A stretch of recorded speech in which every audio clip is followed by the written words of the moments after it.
Hey guys, welcome to my newest video for today. Today's video is the next installment of Adventures in Entertainment Land. This is episode 4.3 and this will cover the movies that I have watched over the past month, and next week I will be just doing my cinema viewings, and then I would do a recap of what I've seen in 2011. So I've got a few different movies here to talk about, so I'll just get straight into it. And first up, I watched Taken from 2008, because I might have mentioned that I've been trying to watch one movie each year,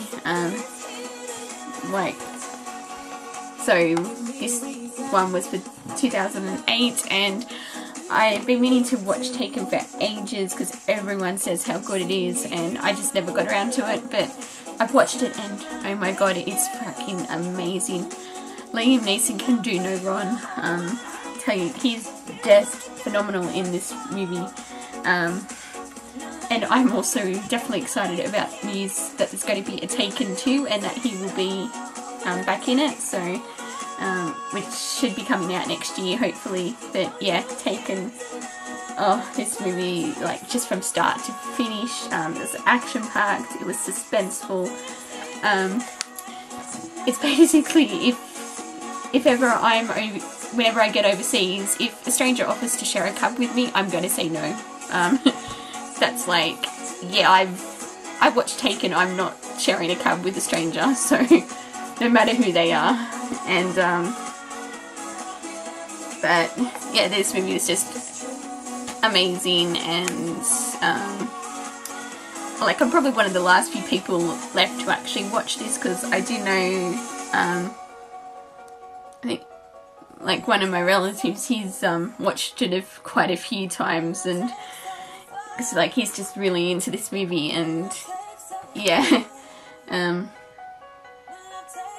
because basically he because one of, I think his cousins, that's the, yeah, and he basically told, because she was going over to South Africa and for a couple of months, and he told the boyfriend that, like, he asked, have you seen this movie? And he said, yeah, and he's like, that's what will happen if anything happens to her. That's just what I remember from, like, about this as well. But yeah, it's amazing, because, like, and oh, the thing is, he would actually do that. That's his personality. He wouldn't rest either way. But yeah, Taken, little side note there, but yeah, Taken, amazing, loved it, one of my favourite movies of this, not this year, 2008, yeah.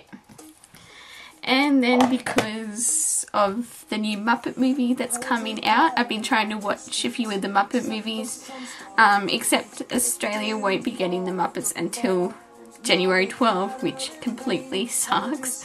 Because on tonight's episode of The Project, which is like a light entertainment news thing here in Australia, they had interviewed Jason Segel and Kami. I mean, it was via video link because they were in Sydney and the show shot in Melbourne, but it was so exciting, and it just, you know, feels all nostalgic and everything. It's like, I was obsessed with the Muppets when I was 13, and yeah, it's basically an opening day movie for me when it comes out, because yeah, I just have to see it along with everything else coming out on the 12th. But I watched the Muppet Movie from 1979. It's been ages since I've actually seen the first one, and when because like I barely remember much of it, just that they had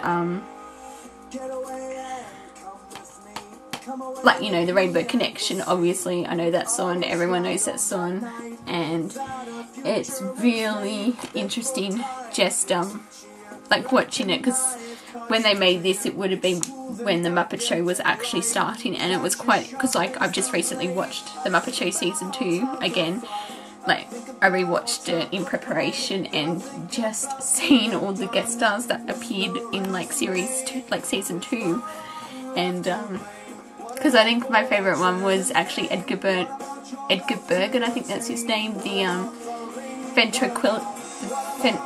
the one with the the dummy, who I've forgotten what his name is, but yeah, this movie is just so magical. Not my favourite of the Muppets. That will be revealed in a later movie, like preview, when I get around to watching it again. But yeah, it's just so fun. I think my favourite scene is when they meet the Electric Mayhem, and like they introduce Animal, and he's like, I think it's Floyd, and he's like, tell him what you do, Animal, and it's like, eat chums, and then he like, you know, how Animal does it, and then he's like, no, you beat drums. It's like, beat drums, and yeah, it's, oh, and another of my favourite lines is when they're at the bar where he meets Fozzie, like Kermit meets Fozzie for the first time, and it's like, the crowd goes really wild, like, in response to their act, and to escape they just they're like, oh, drinks on the house, so everyone flees the room, and then they're up on top of the building, and it's like, hey, there's no drinks up here, because yeah, they took the phrase quite literally. But yeah, this just a great movie, and I'm really glad I actually rewatched it because it's been a while. But that's the Muppet Movie. And then I'd already seen this one at the cinema. I went to one of the screenings that, like, cinemas that were actually showing the movie, and I'm talking about the Phantom of the Opera, the 25th anniversary special. I cannot recommend this enough. Even if you don't like musicals, watch this. It's everything. The cast, the scenery, the stage direction.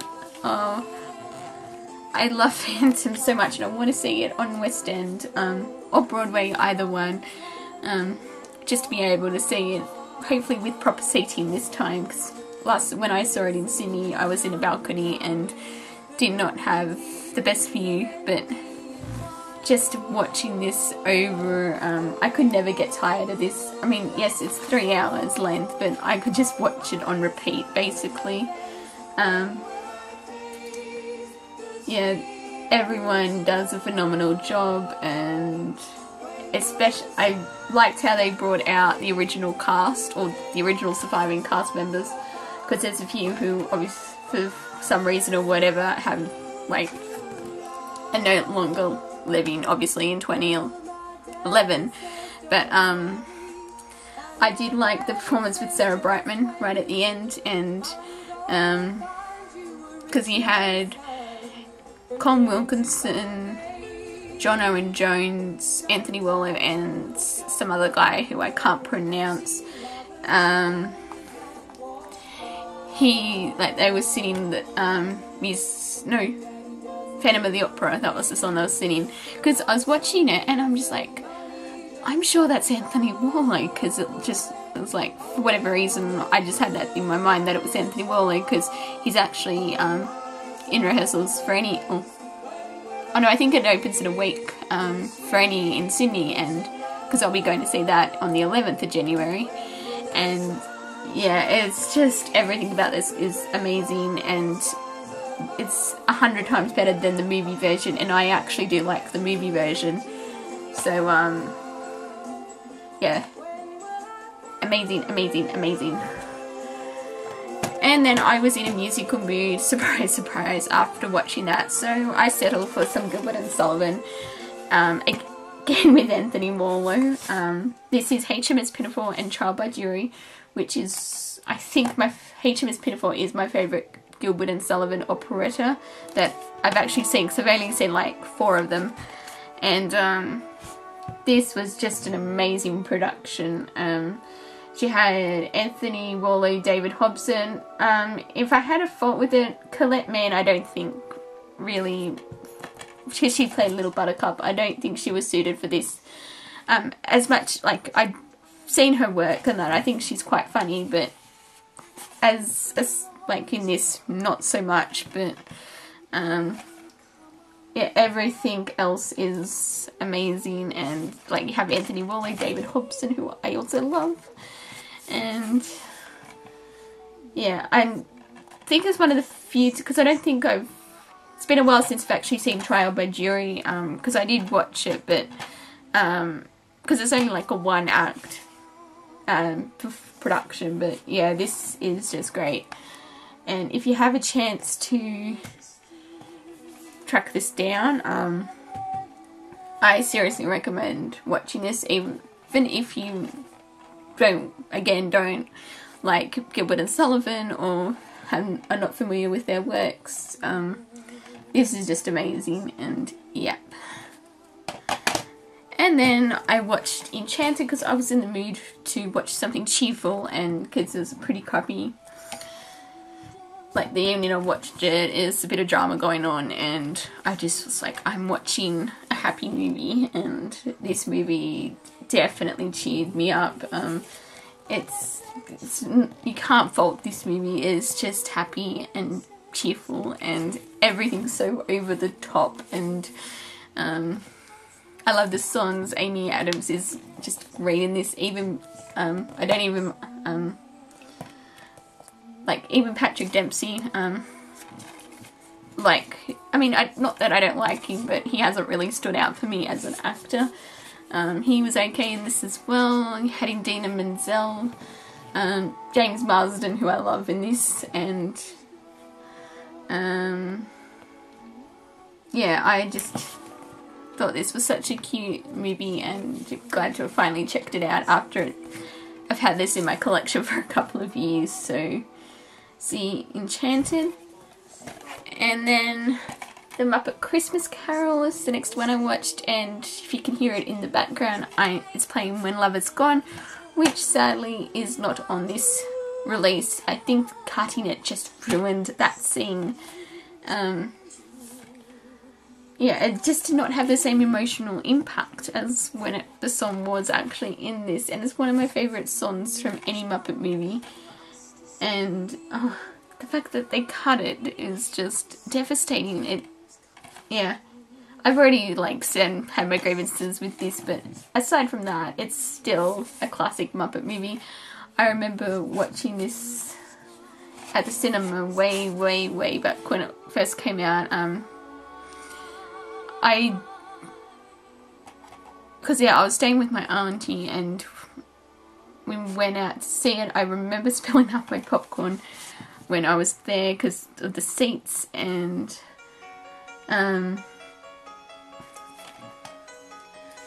what else?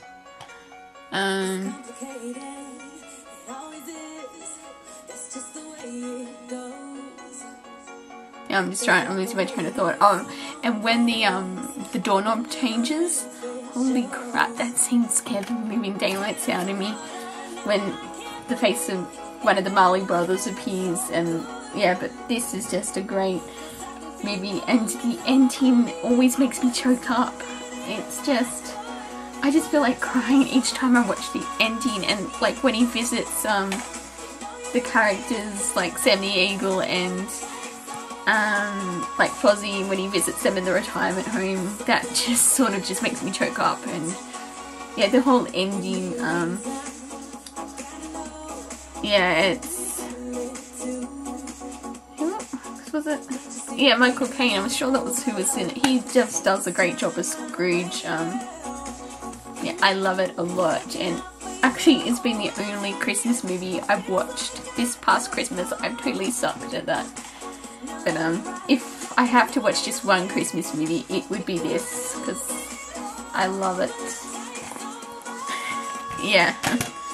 And then completely different change of pace. I watched Casino Royale, the 2006 movie with Daniel Craig as James Bond.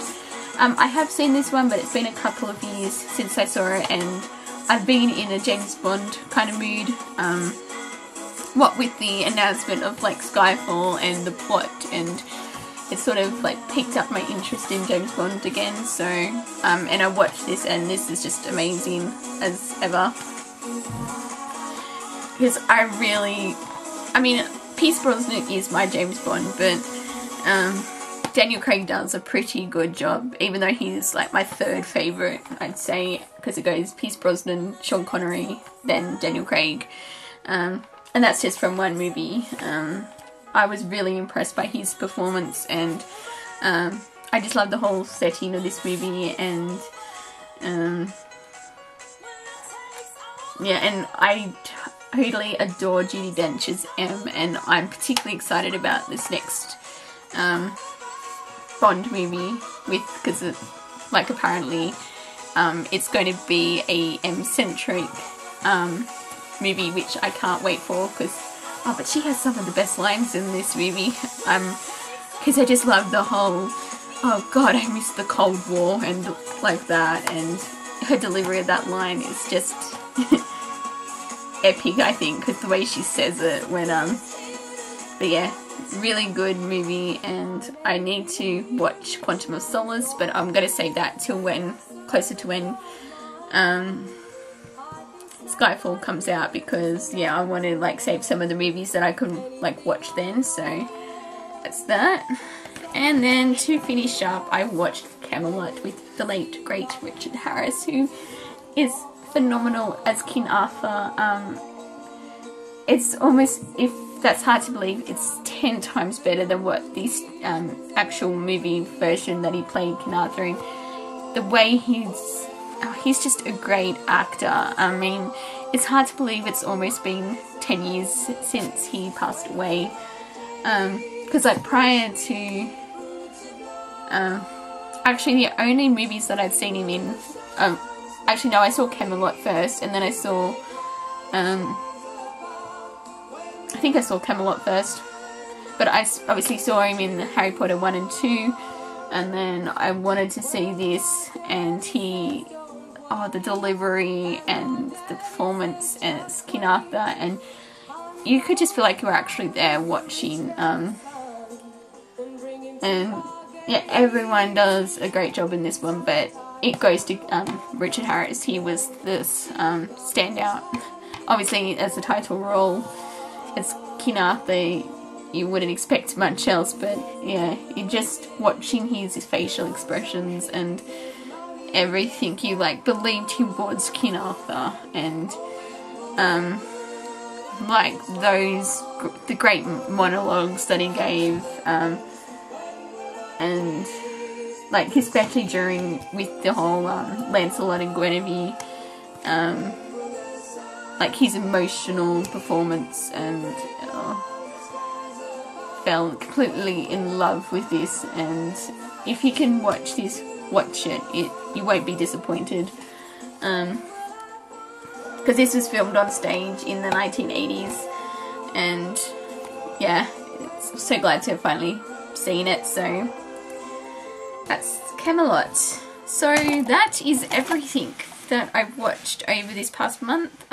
Not a huge lot, but everything's been kind of busy with work and that, because I've been working insane hours, which is good because, you know, extra money, but yeah, I'm just sort of been glad to, when the Christmas rush is over, 2 more days to go, because don't work Saturday and Sunday, Sunday and Monday, because Christmas Day and Boxing Day and my store's closed, thank God. But so that pretty much wraps up the videos before Christmas. I should be back with the second part of the DVDs and Blu-rays that I pick up in the sales, and that should be up Wednesday, Thursday. So I guess that's it. I hope everyone has a Merry Christmas, and you get what you asked for, and that you're safe and healthy throughout, and until I see you after Christmas, I will see you guys then. Bye!